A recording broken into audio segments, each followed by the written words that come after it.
Hello ladies and gentlemen of YouTube, and welcome to the first edition of Beginner's Corner, and this will be where I will be reviewing some of the beginner games that have been sent in to me.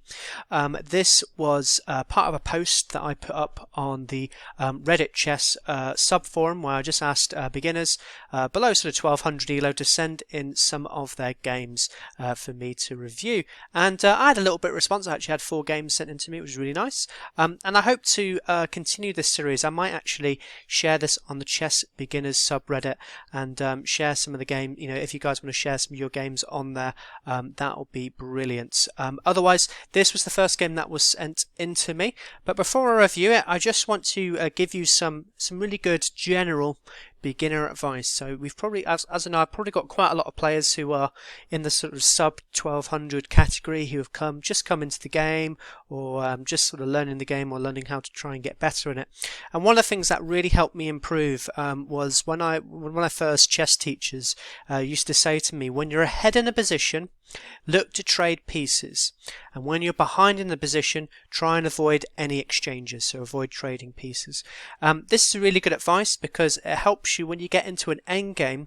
If you're up like a bishop in an endgame, you're going to have a much easier time to try and convert the win than if let's say you're a bishop up but all the pieces are still on the board, basically. So your opponent still has a lot of chances to try and create counterplay, create loads of complications the more pieces there are on the board. And I think that's a really important fact. Vice versa, obviously, when you're down in a position, if let's say you're down a bishop, try and avoid any exchanges. Don't trade things off. As soon as you start trading more and more things off, it makes it actually easier for your opponent to try and convert the win into a serious advantage. So that I think needs to always be brought up in any sort of beginner game, because you're going to blunder, you're going to make mistakes, and trying to limit those mistakes by looking for exchanges, looking for things, will help you, I think, improve indefinitely. I also like to share this lovely Sun Tzu quote, and I think it was part of a video I watched quite a while ago by a grandmaster, and he talked about this aspect of chess, and essentially it was talking about the fact that you should put yourself beyond the opportunity of defeat, or the possibility of defeat from your opponent. So try and avoid entering into, when you're ahead in a position, try and avoid going into crazy complications, unless of course you're able to calculate a maneuver to win them. But if you can, avoid those chances of counterplay from your opponent, as it's just going to create maybe potential swindles, potential ways for them to get back in the position. So Sun Tzu actually says, as a quote, "The good fighters of old first put themselves beyond the possibility of defeat, and wait for the opportunity of defeating the enemy." And he goes on to basically say, to secure ourselves against defeat lies in our own hands, but the opportunity of defeating the enemy is provided by the enemy itself. So the enemy could end up defeating themselves. So that is always a very good piece of advice that I can give you in sort of grinding out positions. Obviously, modern day practitioners of this, we know the world champion Magnus Carlsen is so good at grinding out victories. He can go up ahead in the pawn.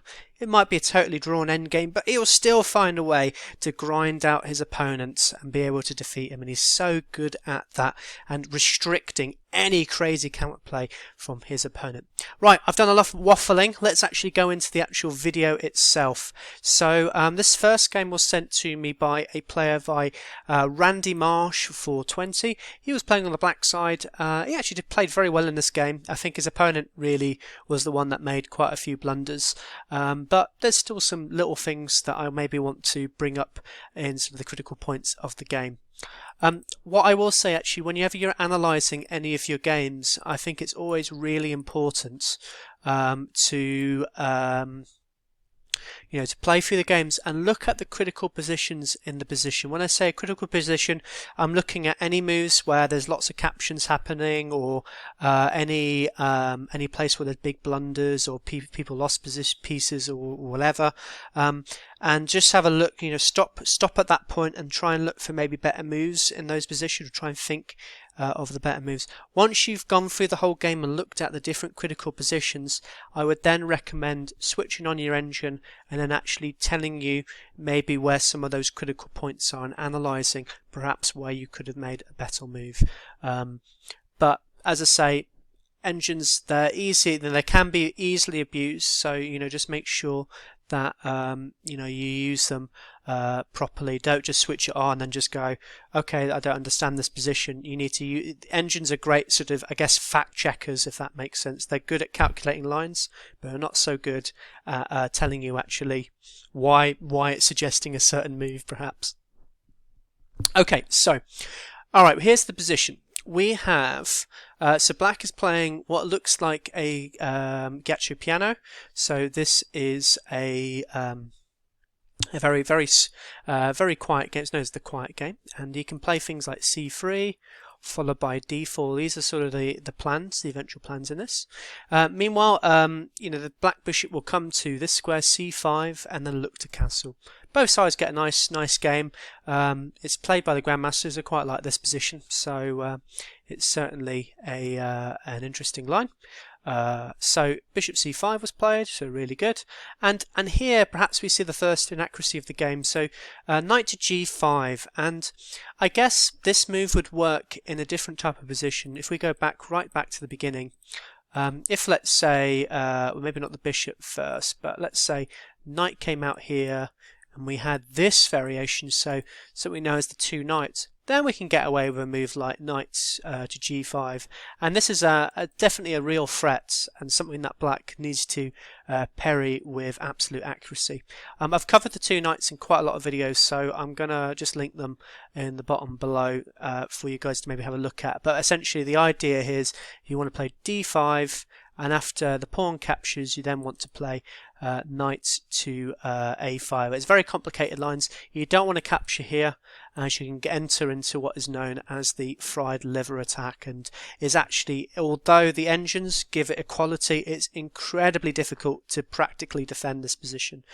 You end up with a king ending up in the center of the board. This is just totally crazy stuff. It's really difficult to defend these positions. Knight to b4. A top grandmaster who perhaps has a lot of time in his hands might be able to defend this position, but certainly for a beginner this is very difficult to defend. Right, so going back, so it's always very interesting. Instead of, if you want to avoid all those things, playing the bishop out first here is always a good option, as it stops the knight from coming to the square. So it's a much safer way of playing in these positions. But in any case, in the actual game itself, we had this d3 idea played, which is absolutely fine. Secures this pawn, and after this we then had this knight to g5 idea. So not a great idea. There's actually no threat whatsoever in this position. After just a simple castles, white really can't take this pawn as the rook defends it, so this is totally safe. But in the actual game itself, the knight actually does still capture here, and after rook captures, bishop captures, king captures. I'd like to ask you guys, any beginners in this position, who do you actually prefer? So you might be thinking as a beginner, oh my gosh, my king can't castle anymore, I've lost my rook and my pawn, and I can't castle, so surely this position is really bad for me. But you'd notice that when you look at the engine analysis, it's actually given me minus 1.5, so this is a definite edge for black. And the reason why is, although he's given up 2 pieces for the rook and pawn, and although they're the same materially, so bishop and knight is worth 3, and a pawn and the rook's worth 1 and 5, both are worth 6, actually you'll find that this is absolutely fine for black. The mobility of those 2 pieces, of that knight and bishop, is actually much greater than the rook and the pawn, so it's more than compensatory. Moreover, you might also be a little bit worried about the exposure of the king here. Well, in actual fact, white hasn't got any real great pieces to try and expose the square it's on. You'll notice he's just given up his light squared bishop, and the king is on the light squares, so he hasn't got any way of trying to dominate this king. Also, this queen here hasn't really got any good access points of getting to this king as well, as this knight adequately defends the light squares here. So we're absolutely fine. This is a totally safe position for black, although it looks at the moment very precarious. Later in the position, what we could maybe do is play moves like d3, maybe move in the bishop and getting the queen out. And a really quite nice nifty move here would be getting the rook to f8 at some point, and actually we can tuck the king into g8, and it almost looks like we've just castled in the position, or at least we've done a manual castle. And as I say, absolutely fine in this position. We should be totally good. Okay, so in any case, the game continued. Bishop came to g5, and here d6 would play as a great move, so getting ready the bishop. So black plays really well in this position. He's getting his pieces developed. He's doing all he can to help improve his position. And unfortunately here, white makes another blunder. It's quite a big blunder. Queen comes to h5. It looks very tempting, and I guess with this move, I like to call this this sort of type of blunder for a beginner as thinking in single player chess, if that makes sense. So he clearly has not analysed black's best response there and just assumed, oh, okay, this knight can't capture, absolutely fine. He's basically playing single player mode, if that makes sense. He's assuming that black will just play in a certain way and he'll win the position. But here, in actual fact, when you start calculating down the line, you'll see after knight captures, this is totally fine.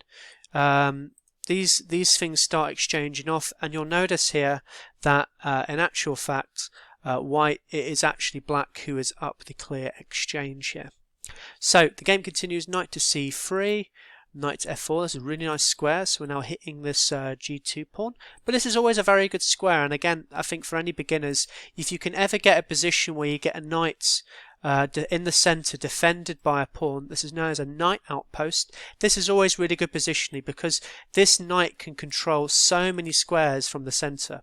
You see here, he can, it has lots of influence over many squares. It can't do that. That arrow doesn't exist. Let me get rid of this arrow. And again, if we can maybe get this other knight, which you'll see ends up happening in this position, then again, really dominant, controlling lots and lots of squares. Okay, so castles was played. Knights here, a3. The knight came here, and getting the knights to some really good squares. And here, I think really one idea I would have in this position would be to, for black, and we maybe move my bishop back to b6 at some point. And if this knight ever starts jumping in to try and attack this c7 square, this bishop is defending it adequately. So absolutely fine. b4 was played, and here black captures on c2, and I guess the engine doesn't really mind this move all that much, but for me personally, I think this is perhaps a little bit I think it's a bit too much, this move. You don't really need to do this. You're already up a lot of material, so I wouldn't bother trying to complicate all the position here.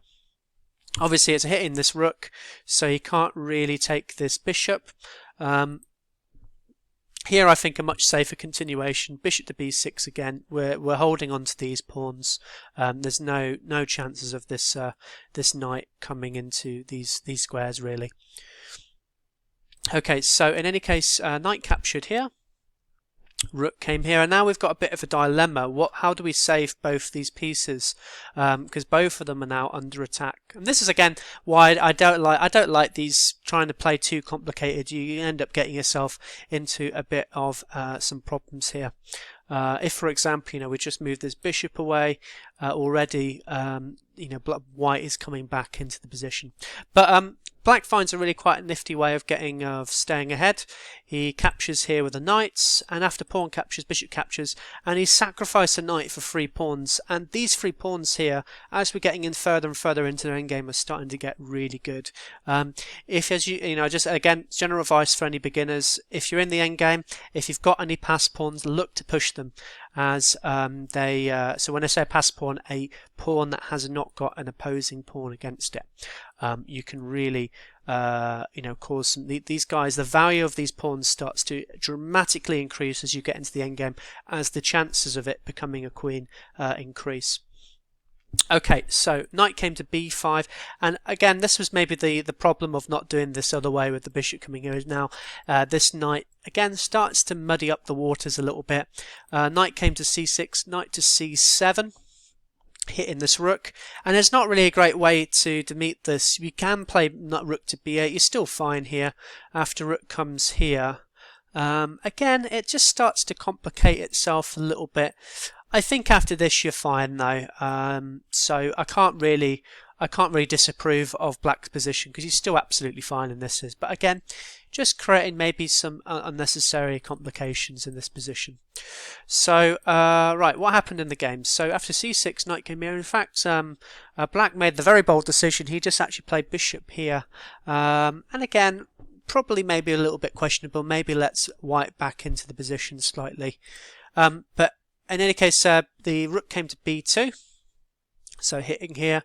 Knight came to d3, maybe a little bit loose for my liking. You know, these pieces can get attacked quite easily if you get a rook along here at some points and start hitting it. You know, that then dislodges the defense away from this bishop. But again, this comes with some nice complications against the rook. So again, I think actually tactically it's fine. So I'm perhaps being a bit critical of black's position because I think he still plays this very, very well. Rook to c8, getting out of jail now because he's able to get the rook out, and then king captures, rook to b3, so now hitting these two. Black decides to give up the bishop. He's absolutely fine here, as he's got this steamroller coming through now, and as I say, very instructive play here from black in the endgame. He starts pushing up these pawns. These pawns are absolutely lethal. a4, and as I say, guys, as you get into an endgame, pass pawns, particularly connected pass pawns, so pawns that are defended by other pawns, are so lethal. They're probably worth at least a rook. That's how good they're, because you can't. It's very difficult to defend against this. He's got two rooks here, but it's just nigh impossible to try and defend it. All right, so king starts coming over. Black decides just to take another pawn. f3 was played. Very nice pin here, so exploiting this here. The rook came along to try and hit it. d5. Defending the knight. The king comes across, the knight just throws in the check. d4 was played, so now using his extra pawns now to really start putting some pressure on black. King came to d3, c5. You know, this pawn is all defended. Everything's nicely defended here, so there's no worries for black here.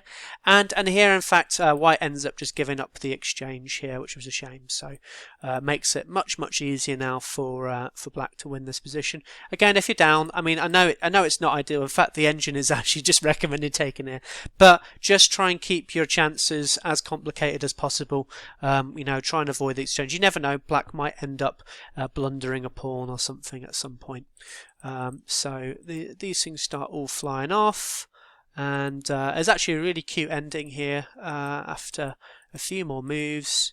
Black is totally winning, by the way, at this point, and really nice finish to this game. Rook came to g3, the king came back, and after this move, rook tries to capture this pawn, which looks really good, but in actual fact this is now mate and one. A lovely checkmating pattern here from black, and an absolutely gorgeous mate. So that was a really good game that was sent in. Black played extremely well in there.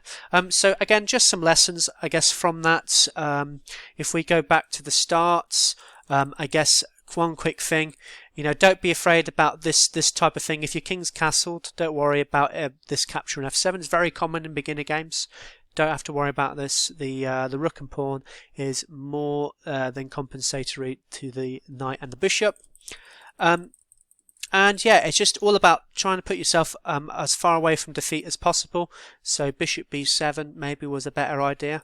and just avoid the complications. Okay, black does absolutely fine here. He seems to get out of these really well. And he plays extremely well in this position.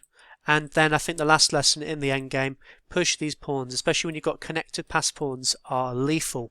They're probably worth a battle rook, as I say. And you can see here, black totally dominates white here in this position. And then just a lovely finish at the end. Okay, so that was game one. Let's look into the second game.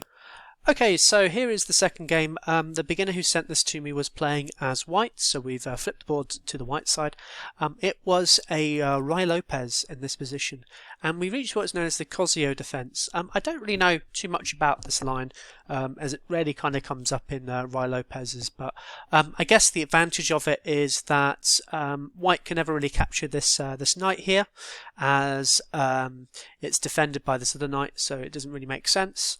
And it doesn't allow basically the mess up of the pawn structure in some Ruy Lopez's. But I think the downside of it is, as you can see, it makes it a little bit difficult for black to develop his pieces. So I was looking at some of the lines after this. There's some ideas of doing g6 and then bishop to g7, a little bit slower than a normal Ruy Lopez. But I don't think it's bad in any way. So yeah, I think it's absolutely perfectly sound playing this move. Okay, so let's have a look here. So castles was played, g6. So as I say, doing that idea. Yeah, I think this was just an example line I was looking at. Actually, this wasn't the actual game, but you can see here. This is often a common theme in the Ruy Lopez. Is playing this c6, c3 idea.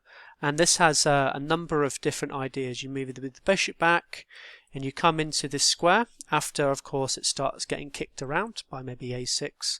But also it helps support this d4 idea. So it's often you want to avoid this knight coming to this square, as that will potentially stop the retreat of the bishop to a good square. Okay, so let's actually have a look at the actual game. Let me just try and get to the actual position. This was the end, apologies. Okay, right, so c3. So again, I wouldn't say it's a bad move per se in the Ruy Lopez, but you ideally, as I said there, you want to delay the development of the light to create a retreat square for the bishop. I think, again, the knight can potentially come to e2, maybe reroute to g3 that route, so I don't think it's the end of the world. The problem is when it comes to this e2 square, this blocks the potential defense of the pawn from the rook. But in a position like this, I guess it doesn't matter so much, as this knight is not on f6 where it could be attacking the pawn. So I guess you can kind of get away with it, is what I'm trying to say. I don't think in any way is it that bad.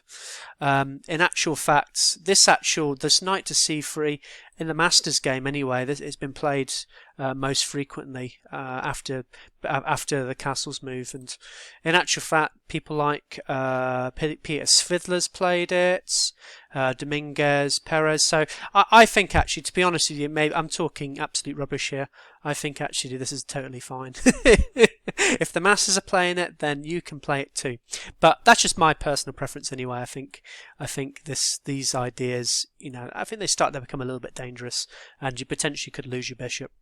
Okay, so a6 was played, came back, and bishop to d6, and d6, and yeah, this is where you need to be looking for tactics. Remember always think about the problem of playing certain pieces a certain way. You can see this knight, as I said, the problem now is these two pieces are a little bit restricted in their development. So after this move, after this sort of knight move, this is really deadly now. There's actually not a really good way to defend this point. If this knight had not developed, it could perhaps defend it with h6 and help defend that square. So you should always try and look for those things, particularly when you got this sort of combination. But in the actual game, what happened? Well, h6 was played, so he missed it. So, a bit of a shame. But black misses it again. He played, the b7 happened. So again, we could have played it, but again, castles was played. A bit of a shame. So g6 was played. Again, Oh no, we can't play anymore. As now this will be a capture. So always look out for those tactics, particularly that that F7 capture is always good. So now the opportunity is gone. This is now being defended. D3 was played. Knight to D4. There's a couple of exchanges. Knight came to E2. C5 was played. This is all right at the minute. Now C3 was played to try and create this this bolt hole for the bishop, so I think that's pretty good. Another idea might have been A4 here, and you know, go down this way. You still got influence on this long diagonal, so it's not the end of the world if you know, Black starts to try and hem in the pawn, hem in the bishop. But as I say, it's actually, this is perfectly defendable, so there's not really any reason to play C3. In fact, probably. So in any case, it was played anyway. So D takes, B takes. Knight to F4 was played. I think maybe just pushing here might be all fine actually. Well, actually, I say that this pawn's under attack, so I think the computer is recommending knight to G3 just to defend that pawn. So I think that looks pretty good. So I like the idea of that. But knight came to F4 anyway, so there's a couple of exchanges off, and the bishop came to G5. And again, this is just another point where tactics need to be always drilled, and that's so important. Here actually white can easily win a bishop after going knight to H5. The idea being, of course, if this bishop moves to maybe this square, we can really start creating some damage. The computer's recommending bishop here. I don't know what's wrong with just going with the queen first. I think both moves seem pretty adequate, don't they? And then come in here and you can start maybe winning some other pawns and doing all types of damage along here. But certainly that would win a pawn. But in the actual game, the queen came to G4, which is he almost did it, but sadly not good enough, this move. The bishop captured, queen captured, and rook came to E to F1. So, okay, you know, there's been a couple opportunities where white has missed tactics, but his position's still okay here. I mean, he's still probably slightly better. I think he's got better central control personally. He's got a very nice bishop here. His rook's nicely connected. So I think white's still doing all right here. But as I say, tactics, they're so important in any position. You've got to make sure that you don't miss these opportunities. So now we've had what we've counted 3 opportunities where we perhaps missed a win. You know, already we're on move 18. So there was a 1 in 6 chance of going absolutely massively ahead in the game, and we missed it. Okay, so A5 played, D4, A4. Bishop came to C2, queen came to A5, so really starting to put some pressure on this, but white defends as well. Rook to E3, rook F to E8. Perhaps not the best move, as now it gives up this this pawn here. So white happily takes it. C takes, the queen takes. Rook comes to this square, and it's. I guess when you're doing this, you've got to maybe try and find the key square to get to, as this starts to kind of, when you start doing pawn grabbing, you've got to find a way to maybe try and equalize the position or make it justify. Because now, as you say, you know, black starts to really get some tempo going here, and I think in the actual position, so I think queen to C5 was played. The key move here had to be queen to B4 is just a it's just a great move. So the idea, of course, being if this queen captures, we're absolutely fine here. Everything is relatively defended. We're up, I think, is up a pawn, aren't we? Or is it 2 pawns? No, just the 1 pawn. Absolutely fine position, positionally. And this would have been, I think just maybe try and focus on trying to get the pieces as active as possible, because I think black's activity is probably slightly better here. But I think you would have done absolutely fine here. So I'll just have a quick look at some positions. If you came here, so you can defend here. Are we worried about bishop captures? No, of course not, because this can come in and start to cause some problems. F5. Oh, that's weird, actually. It's weird because black just about holds here, but I guess this bishop d3 idea is pretty good. I'm just looking at some of the engine suggestions here, so maybe it's not so bad, and actually we win the pawn back now after a few exchanges. So again, absolutely fine. I think this would have probably been maybe a little slightly better continuation. So in the actual game, what happened? Well, so the queen, so this queen keeps getting chased around, comes back to d4 again. We perhaps missed going to that square. This happens. Queen ends up moving around everywhere. The rook comes to d2, so now we've got black's got a key infiltration square on d2.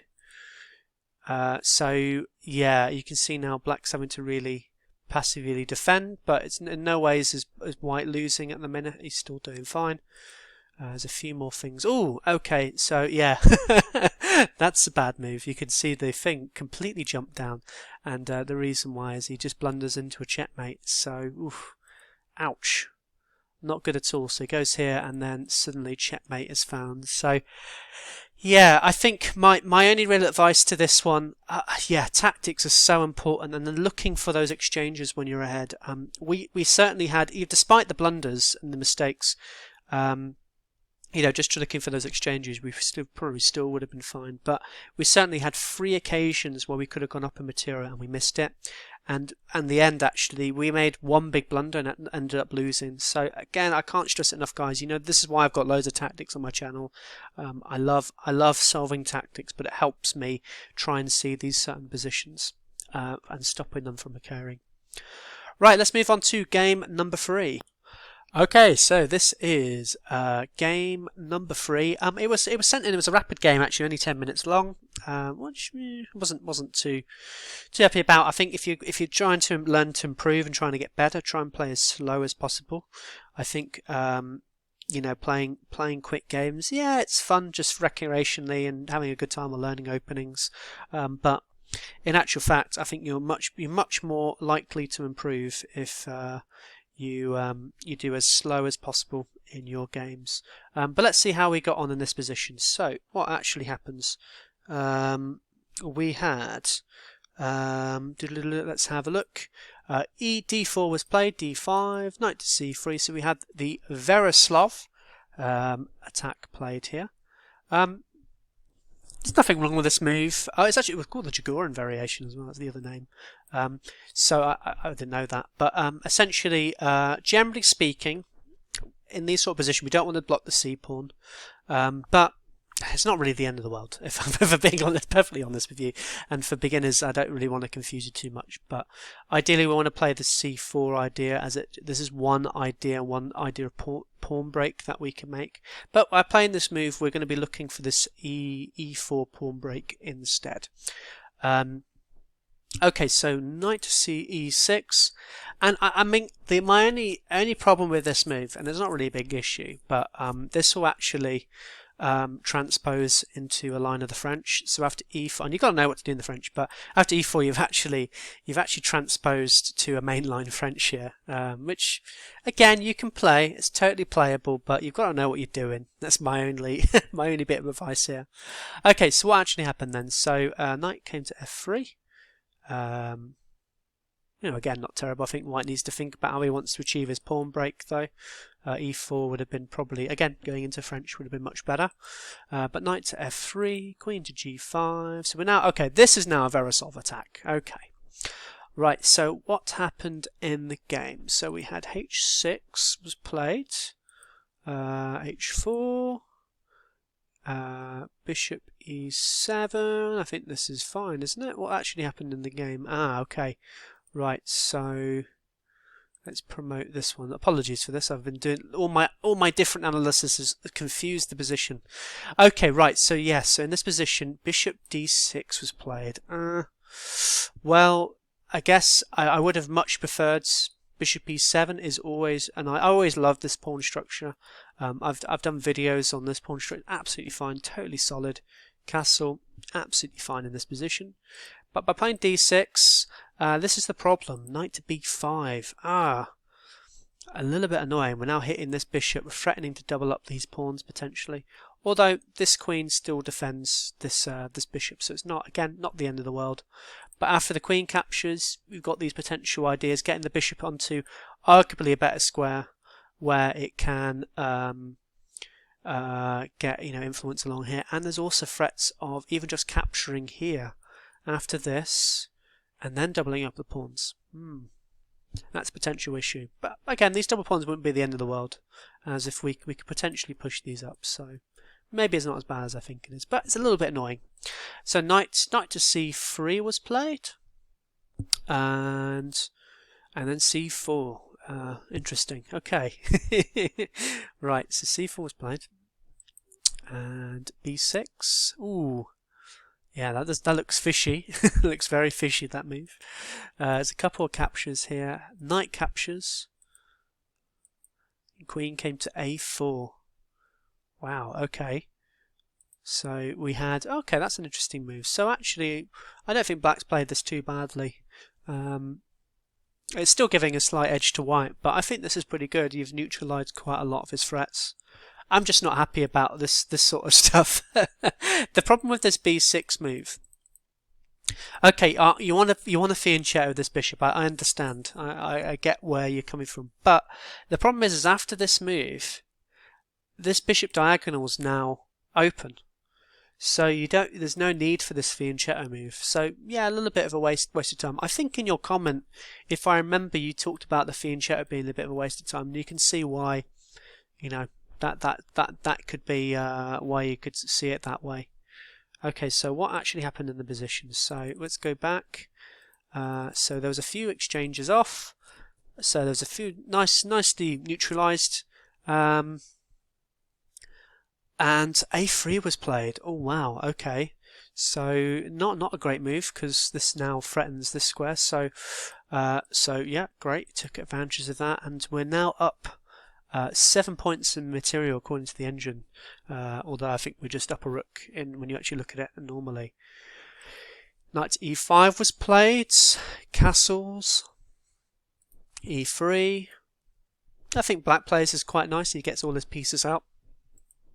f3 was played. Knight came to h5. This is all good. A6. I'm not as sure I'm that happy with this position. I think potentially the ideas are coming into this. This allows this sort of complication to happen. I think better maybe just say c5. And this doesn't come with so much threat because we just move the rook along and attack the bishop potentially. And even in these sort of positions, I wouldn't even be too afraid to start giving back material to white, and maybe do an exchange sacrifice just to slow down any of white's counterplay. Because we're heading this position, we're up a rook, so that would be totally fine. So anyway, what happened in the actual game? So bishop came to c6. This happened, bishop to b7. Okay, interesting. So this pawn now hangs. So I wonder if bishop could capture. The engine's saying anyway, but let's see. Knight to c6. Okay, so white starts to muddy up the waters a little bit. This knight starts to escape. We're still absolutely fine here. There's no problems in this position. g5 was played. Bishop to g3. And okay, right, that's a mistake. That's not the move I want to see. So he just hangs the rook. So wow, this pawn now falls. So we've now got two rooks under attack here. But this would be quite a good bit of counterplay here at this point. Hitting, then skewering these two. So okay, there's that capture. That also, engines seem to like that move. So. Very sharp. It says, I've written in my notes, sharp, strong continuation. Found by accident almost. I would be honest with you. But anyway, after this, there's this move. And, well, you've got to be critical in this position. You've got to capture here. As the idea being, of course, you open up this bishop. These pieces should then be enough to hopefully create a mating net around the white king. So, but in the actual game, knight captures here. and the game is totally even now. White should do absolutely fine here. There's this capture, and again, oh no, sorry, that's not a capture, it's just a blunder. We're just losing a knight. God, this got crazy, this. I think this is the problem when I get rapid games sent to me. There's not objectively the best game. So rook captured here. H3. G4 was played, bishop to G6. Okay. Rook to F1. Black is still totally winning here. So how did he lose this game? Bishop to E4. Rook to E1. Bishop to D3. Bishop came to F7. This now checkmate is unavoidable. Gosh, so I think ideas of this. I mean, one of the big things, by the way, when you're trying to promote a pawn, it's particularly passed pawn, always try and cover the squares in front of it. So you can see here that this bishop now covers the key queening square here. So there's no way that that white can stop this now. He's got no chances of defending this position. So what happened in the game? How did he lose this? So he did knight to e4. Okay, it's not necessary, but it's still fine. Okay, this tap should checkmate's inevitable. Gosh. So what happened here? So this happened. Okay, there was a couple captures. Oh no, okay, it looks like actually black won this game. Well, it's a nice finish, actually, to be honest with you. So as this happens, and a lovely checkmate at the end. Oh, that's quite pretty, that, actually, I've got to say. Creating a nice barrier with those knights. Okay, I thought black lost this game, but maybe he didn't. But yeah, I guess my only bits of feedback to this would just be around piece placements. So just reviewing where you want the pieces to go, and how you want them to control the game. So let's going back. Yeah, I mean here. So perhaps this instead of the d6 would have been one idea, but that's not a big issue. And again, this b6 idea. You know, we know that this is going to start opening up. Do we need to play a move like this? Perhaps not. Perhaps not. So, in fact, you know, just castling here, I can't see what's all that's wrong with just doing that in this position. I guess as well. I mean, maybe he was worried about this move. Maybe would be my guess. So you could even play bishop b4 here now. That looks quite interesting actually, because this knight has to go back. And I think that's interesting. But anyway, going back. So that's all fine. This was pretty good. And I think black just managed to hold on to this position. Again, I don't like the ways. perhaps I'm too old in saying this, but I don't like the ways that these things got a bit complicated. But in actual fact, black manages to really convert this quite nicely at the end. Okay, great game. So let's have a look at the next game that was sent to me. Okay, so the final game that was sent to me was a Sicilian game. So in this position, the person who sent it to me basically said that just wanted a bit of help with some closed Sicilian ideas. But we'll see how we get on and have a look through it. So e4 c5 was played, knight to c3. So knight to c3 is always an indicator for the closed Sicilian. So white will basically go for some slower ideas. So ideas like d3, maybe g3, getting fianchetto in the bishop, and maybe playing moves like f4, knight to f3. And it'll be a slow build up. You're going to be the key things in closed positions is you need to focus on trying to create and defend against certain pawn breaks. So that'll be thing number one. Number two, in closed positions, development isn't as important. So you want to focus on getting your pieces to good squares and even maneuvering your pieces to different squares. So you don't need to worry too much about sort of, you know, working out all the crazy positions that could potentially happen. Unless the position suddenly opens up all of a sudden, then the development becomes quite much more important. But that's more kind of for, as I say, open positions. In closed positions, look for pawn breaks, look for sort of different maneuvering of your pieces. One bit of advice I can give you if you want to practice any of your closed positions. I've actually found chess 960 chess, so the 960 variation, to be quite helpful, as I'll be honest with you, half the time I end up getting closed positions in that, as because the pieces are on much weirder squares, it becomes very difficult to really get your pieces good squares. So I found that's always quite helpful, and then trying to get your pieces manoeuvring around to as good squares as possible. Anyway, right, so c6 was played, knight to f3. So yeah, so handles a little bit differently. Yeah, it's actually it's quite interesting as a Sicilian, because you tend to actually fall behind in development a lot of the times in the Sicilian, because you've played this c5 move, which doesn't really develop anything. But in closed Sicilians, as I say, because development is not as important, you actually should be quite happy in these positions, because you can easily catch up in development, and there's no dramas whatsoever. Okay, but in any case, what happened here? So e5. Oof. Okay. It's playable. It has been played before. I mean, looking at this, actually, I tell a lie. Well, to be honest with you, I'm not going to berate you too much, because Carlsen's played this, so it must be okay. I personally don't like these, because it kind of creates this.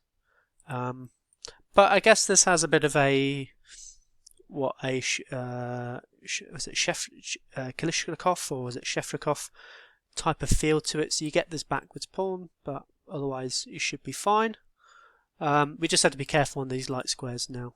So let's see how we get on.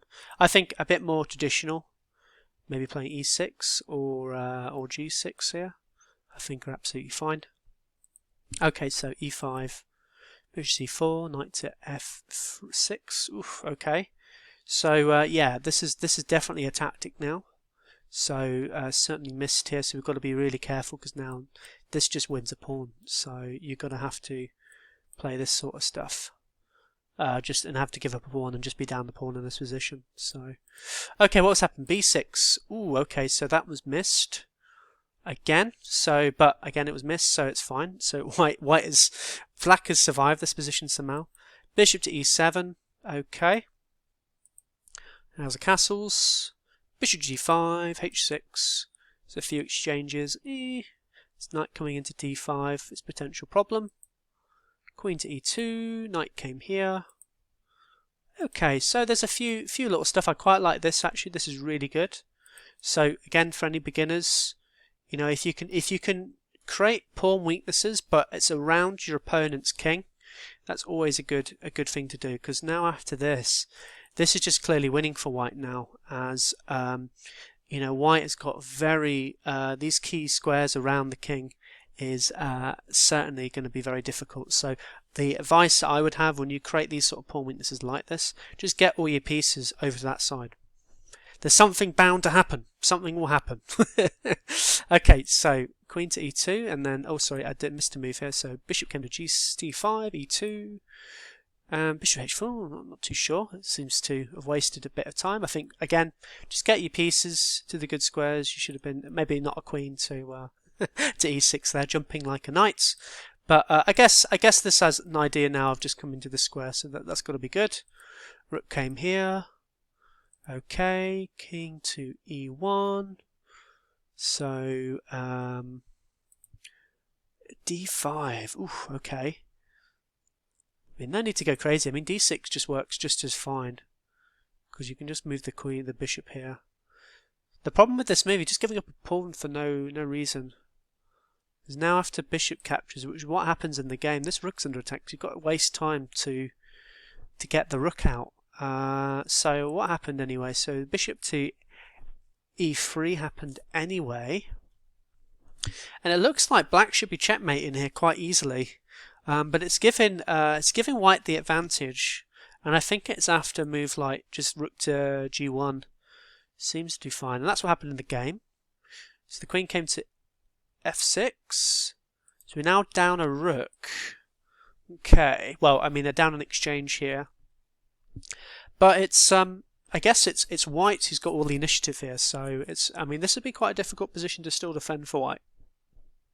I'm not sure I would be too happy trying to defend this, but I mean I'm already looking at just like getting this knight to this square, dominating this queen, and this knight here is really good. And then maybe trying to find a way to maneuver around my pieces. But let's see what happens. Knight did come to d5, so I predicted that. So queen to e6.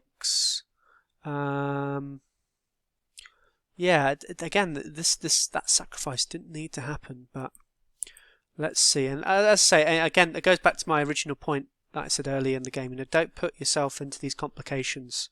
Try and avoid going into these a bit more crazy exchanges and sacrifices and whatnot. There's no need. There's no need. Okay. Ooh. Okay. Right. Queen to c7. Ouch. So we now got a royal fork here. So the queen took on a2. I guess trying to create any counterplay. So now we're certainly down in this position. I think white would be very happy to play this now. Despite, I mean, okay, this looks dangerous, but he just keeps a rook here. It seems to guard the whole position quite nicely. It's very difficult. At least it's quite slow to move stuff around to maybe hit this pawn, or I mean, even then, there's not enough space for your pieces to do anything on this square. So the king's perfectly safe now. Okay, queen came to d4, knight came to d5. There's a sacrifice here. Okay. Oh, okay. Right. Well, there we go. There's the there's the blunder. I didn't need to do that. Let's see. I mean, c3 works quite nicely here. That would have got him out of jail. But even here, I mean, if you didn't see that c3 move, I mean, what's wrong with just playing rook instead of knight coming here? What's wrong with just this? I guess this falls. But even then, you can give up an exchange. You're still winning here. After this, white's still winning, so maybe it's not a bad move. Or even, I mean, just even this. I think that looks fine, defending that square. Yeah, I can't see. I mean, you're still threatening ideas of doing this and moving that c3 pawn. Okay, so anyway, what happens? So bishop captured. Okay, there was a big blunder here. So black came back in the position. So I think well done for black for being resourceful.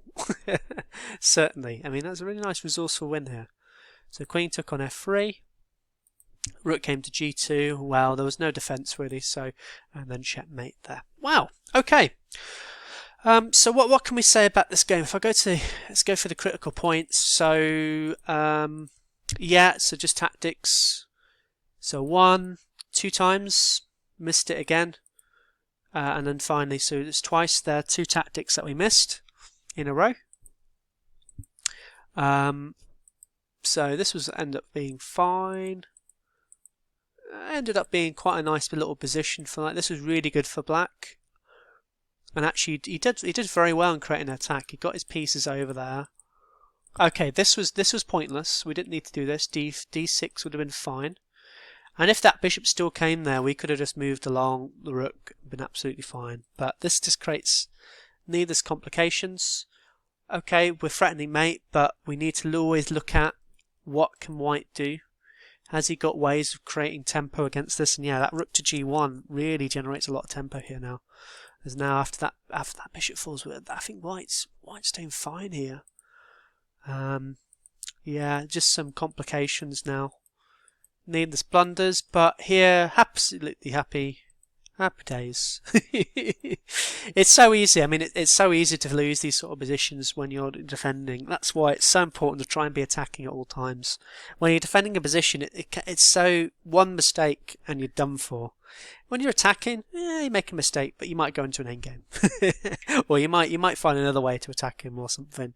But yeah, when you're a defender, it's hard. It's tough. It's tough being a defender. And then, yeah, nice finish at the end. Okay, well, that ends this this hourly thing for the Beginner's Corner. I hope you enjoyed this video. If you want more videos on Beginner's Corner, do let me know. But otherwise, I hope you enjoyed this video. I hope you learned something out of it. And I'll see you guys soon. Take care. Bye.